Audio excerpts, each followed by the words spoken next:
चलिए, जो the hero are के नारायण की स्टोरी उसका मैं सेकंड पार्ट लेके आया हूँ। आर के नारायण का पूरा नाम राशीपुरम कृष्णा स्वामी नारायण स्वामी अय्यर नारायण स्वामी अय्यर कृष्णा स्वामी नारायण स्वामी अय्यर राशीपुरम कृष्णा स्वामी नारायण स्वामी अय्यर।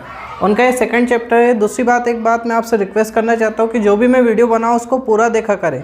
बहुत मेहनत लगती है इनसे, इतने सारी चीज़ों को लिखने में बहुत टाइम लगता है, साथ में आपको एक्सप्लेन करता हूँ तो बहुत मेहनत लगती है। तो कृपया वीडियो को पूरा देखें। इसके पहले मैंने पार्ट फर्स्ट बनाया था, अगर नहीं देखा है तो इस वीडियो के डिस्क्रिप्शन में उसकी लिंक है, देख लीजिएगा। पार्ट फर्स्ट में हमारी स्टोरी चल रही थी अभी तक। स्टोरी में ये बताया गया था कि स्वामी के पिताजी न्यूज़पेपर पढ़ते हैं, उसमें एक लड़के की बहादुरी की कहानी रहती है कि वो किस तरह टाइगर से लड़ा और उसने ऊपर पेड़ पे चढ़ गया और उस तरह से उसने अपने आप को सुरक्षित पाया। और तो स्वामी के पिताजी उसको चैलेंज कर देते, क्या तुम भी मेरे ऑफिस रूम में अकेले आज रात को सो सकते हो? तो स्वामी बोलता नहीं, मैं अगले महीने से सो जाऊंगा। तो वो बोलता नहीं, तुम इसी महीने से सो, तुम जिस तरह पाले जा रहे हो मुझे बिल्कुल पसंद नहीं।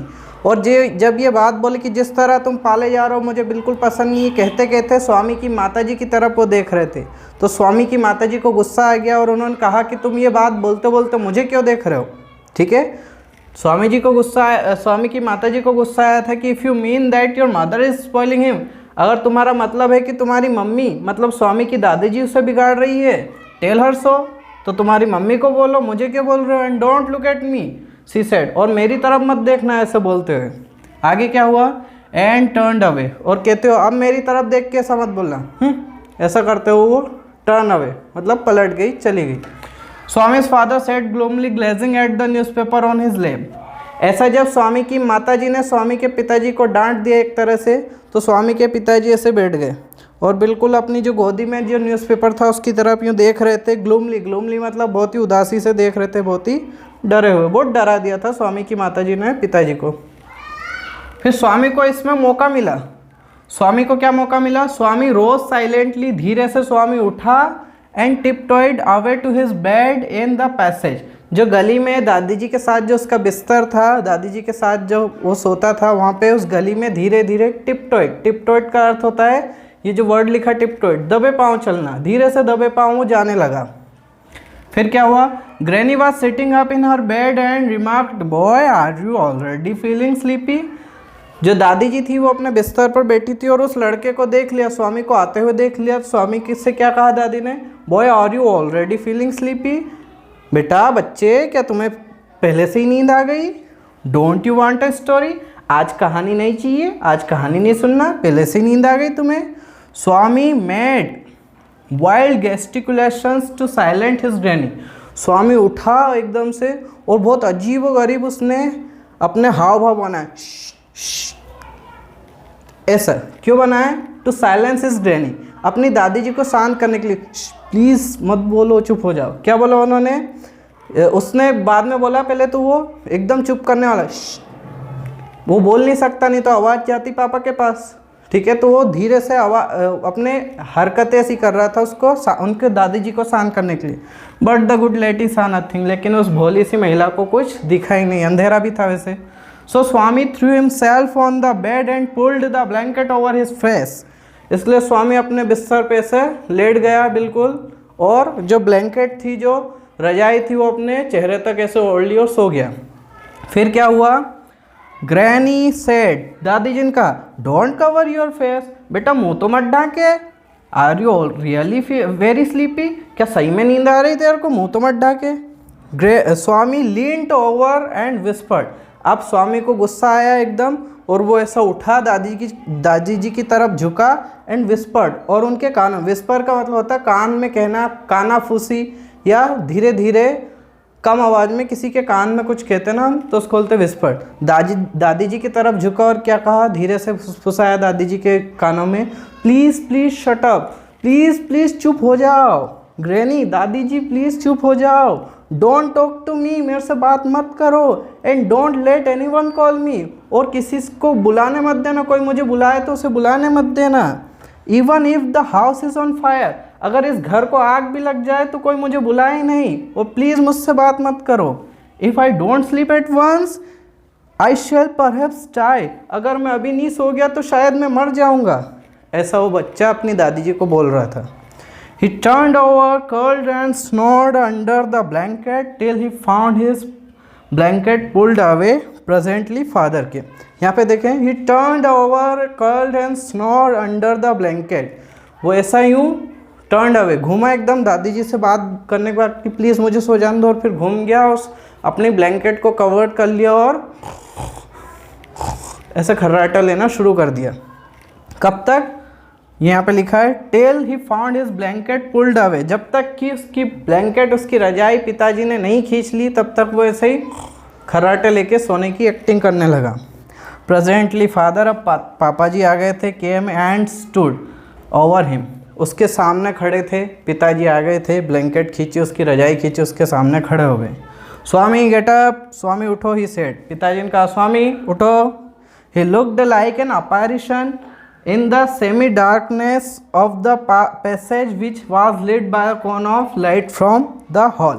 जो हॉल से थोड़ी सी जो लाइट आ रही थी, अब देखो जो गली थी ना वो हॉल के पीछे ही थी, तो हॉल से जो लाइट आ रही थी वो लाइट किधर से आ रही थी? पिताजी की जो छवि बन रही थी वो एक डरावनी छवि बन रही थी, क्योंकि पीछे से लाइट आ रही थी, और उस लाइट की वजह से जो उस पिताजी दिख रहे थे वो एकदम डरावनी छवि में दिख रहे थे। अब डर ही गया था पिताजी से, छवि भी डरावनी दिखेगी उसको, ठीक है। इन द सेमी डार्क, ये जो लाइट आ रही थी वो कहाँ से आ रही थी? फ्रॉम हॉल, हॉल से लाइट आ रही थी। Swami stayed and groaned as if in sleep, Swami बिल्कुल ऐसे यूँ हिला एकदम से यूँ, और ग्रोन्ड मतलब जैसे हम नींद में होते हैं और कोई हमें जगाए तो ऐसा, मतलब वो ऐसे ऐसे करने लगा कि मुझे जगाओ मत। एक तरह से वो अपनी जो परेशानी वो शो कर रहा है कि नहीं आप मुझे परेशान कर रहे हैं नींद में। एज इफ इन स्लीप, ऐसा लग रहा था जैसे कि वो सोया हुआ है। फादर सेड गेट अप, पिताजी ने कहा उठो। गेट अप स्वामी, उठो स्वामी। ग्रैनी प्लीडेड, प्लीड का अर्थ होता है प्रार्थना करना। ग्रैनी ने उनसे प्रार्थना की। क्या प्रार्थना की? Why do you disturb him, क्यों परेशान करते हो बच्चे को? गेट अप स्वामी, स्वामी से फिर बोला पिताजी ने उठो Swami. He said for the fourth time, चौथी बार बोला, चौथी बार स्वामी से कि उठो स्वामी। आगे क्या हुआ? क्या स्वामी उठ गया या पिताजी को लात मारने की ज़रूरत पड़ी? आगे देखते हैं। एंड स्वामी गोट अप, और स्वामी उठ गया, मतलब लात मारने की ज़रूरत नहीं पड़ी। Father rolled up his bed, took it under his arm and said come with me. पिताजी ने उसका बेड रोल किया, उसका बिस्तर रोल किया, ऐसे हाथ में रखा और स्वामी से कहा चलो स्वामी मेरे साथ। Swami looked at his granny, hesitated for a moment and followed his father into the office room. थोड़ी देर के लिए स्वामी ने अपनी दादी जी को देखा, थोड़ा सा हेजिटेशन, थोड़ी सा डर उसको महसूस हुआ, हिचकिचाया वो, और फिर अपने पिताजी को ऑफिस रूम की तरफ उसने फॉलो किया, अपने पिताजी के साथ हो लिया वो। On the way he threw a look of appeal at his mother and she said, "Why do you take him to the office room? He can sleep in the hall, I think." जाते time रास्ते में उसने अपनी mummy को देखा और एक आग्रह, एक गुजारिश की नज़र उन पर डाली। जैसे ही मम्मी पर नज़र डाली बच्चे ने, मम्मी समझ गई कि बच्चे के दिल में क्या चल रहा है। माँ ने बोला, "Why do you take him to the office room? He can sleep in the hall, I think." उसको ऑफिस रूम में क्यों ले जा रहा है? शायद वो, मेरे को लगता है हॉल में सो जाएगा, हॉल में सो जाने दो उसको। आई डोंट थिंक सो, नहीं मेरे को नहीं लगता ऐसा, पिताजी ने कहा। फादर सेड, पिताजी ने कहा। And Swami slunk behind with him bowed head with bowed head, और जो स्वामी था वो धीरे से सिर झुका के अपने पिताजी के साथ धीरे धीरे चुपचाप चलने लगा। बीच में स्वामी ने बोले, let me sleep in the hall father, पापा मेरे को हॉल में सो जान दो। स्वामी प्लीडेड, स्वामी ने प्रार्थना की, पापा हॉल में सो जान दो मेरे को।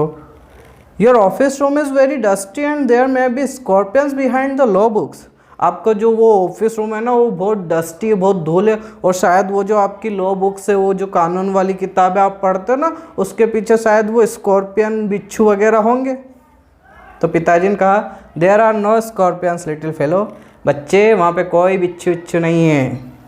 Sleep on the bench if you like, अगर तुम्हें पसंद हो तो बेंच पे सो जाना, ज़मीन पे मत सोना। Can I have a lamp burning in the room, पिताजी से फिर रिक्वेस्ट की, पिताजी क्या मैं एक दिया रख सकता हूँ जो कि जलता रहे मेरे रूम में, आपके ऑफिस रूम में? नो, नहीं। You must learn not to be afraid of darkness, तुम्हें अंधेरे से ना डरने की कला सीखनी चाहिए, एक भी दिया मत रखो। It is only a question of habit, ये केवल आदत का सवाल है, तुम्हारी आदत पड़ गई उजाले में सोने की, आदत डालो अंधेरे में सोने की। Will you at least leave the door open, क्या कमरे का दरवाजा तो खुला रहेगा ना, ऐसा पूछा उसने। ऑल राइट, ठीक है, बट प्रॉमिस, लेकिन मुझसे वादा करो, you will not roll up your bed and go to your granny side at night. ठीक है, मैं दरवाज़ा खुला रख दूँगा, लेकिन मुझसे वादा करो तुम अपना बिस्तर लपेट के अपनी दादी जी के साइड में सोने नहीं जाओगे रात में। इफ़ यू डू इट, अगर ऐसा किया, माइंड यू, ध्यान रखना, I will make you the laughing stock of your school. Laughing stock मतलब हंसी का पात्र, जिसकी सब हंसी उड़ाते। ध्यान रखना, अगर तुमने ऐसा किया तो मैं तुम्हारी स्कूल में शिकायत कर दूंगा कि जो स्वामी है वो बहुत डरपोक है, फिर तुम्हें लोग सब हंसी का पात्र बना देंगे, तुम्हारे ऊपर हंसेंगे तुम्हारी स्कूल में। Swami felt cut off from humanity, Swami को ये जो इंसानियत है उससे कट ऑफ, मतलब वो अलग सा लगने लगा कि यार इंसानियत रही ही नहीं दुनिया में, ऐसा लगने लगा। ही वॉज पैन्ड एंड एंग्री, उसको बहुत दुख दर्द हो रहा था और वो बहुत गुस्से में भी था। He did not like the strand of cruelty he saw in his father's nature, जो पिताजी के स्वभाव में जो क्रूल्टी मतलब होता निर्दयता की जो विकृति थी, ये जो नया सा गुण था निर्दयता का, ये उसको बिल्कुल भी पसंद नहीं आया। आगे क्या हुआ, वो जब ऑफिस रूम में सोया तो उसको क्या क्या मुसीबतों के, ऐसा क्या डर लगा उसको, क्या हुआ, वो सब मैं आगे के वीडियो में आपको बताऊंगा। और शायद आपको ये डिस्क्रिप्शन में इसके आगे के वीडियो आपको मिल जाए, तो डिस्क्रिप्शन में देख लीजिए। इसका पहला पार्ट तो आपको डिस्क्रिप्शन में मिल जाएगा। ये स्टोरी अगर अच्छी लगी हो तो आप इसे लाइक कीजिए वीडियो को। अगर आप मेरी एक मदद करना चाहते हैं छोटी सी, तो इस वीडियो को अपने व्हाट्सएप कॉन्टैक्ट में हर एक व्यक्ति के पास, हर एक कॉन्टैक्ट के पास इस वीडियो को पहुँचाएँ। चैनल पर नए हैं, सब्सक्राइब नहीं किया तो सब्सक्राइब करें। इसका अगला वीडियो में अगला पार्ट लेके ज़रूर आऊँगा। Thank you.